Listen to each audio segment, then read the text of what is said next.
Praise lord. ఈరోజు ప్రభు మీకు ఇస్తున్న ప్రవచనాత్మకమైనటువంటి వాగ్దానము 20వ దావీదు కీర్తన 4వ వచనం. నీ కోరికను సిద్ధింపచేసి నీ ఆలోచన యావత్తును సఫలపరచును గాక. ఆమేన్. యేసుక్రీస్తు ప్రభువారు మీ కోరికలను మీ ఆలోచనలను ప్రభు సఫలపరుస్తాడు అని వాగ్దానం చేస్తున్నారు.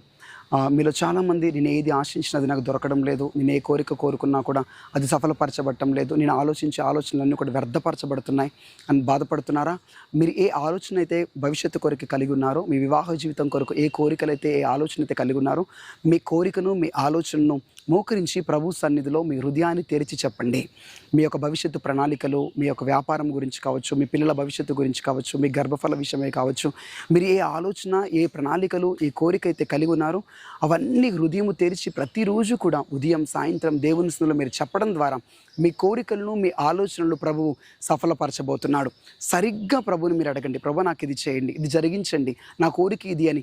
మీ కోరికలు దేవుని కోరికలతో కలిసినవై, మీ యొక్క ఆలోచనలు దేవుని ఆలోచనతో కలిసినవై మీరు తెలియచేసినప్పుడు, ప్రభు ముందు చెప్పినప్పుడు అవి 100% ప్రభు సఫలపరుస్తానని వాగ్దానం చేస్తున్నాడు.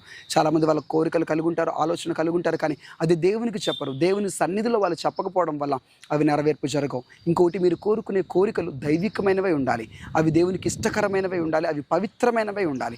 లోకపరమైనవి అపవిత్రమైనవి దేవునికి నచ్చనివి అయితే ఆయన మీ కోరికలు నెరవేర్పు జరిగించడు. ఆయన కోరికలతో మీ కోరికలు కలియునుగాక, మీ ఆలోచనలు ఆయన ఆలోచనలతో కలియునుగాక, మీ కోరిక ఆలోచన ప్రభు సఫలపరచునుగాక. Amen. God bless you. Praise the lord.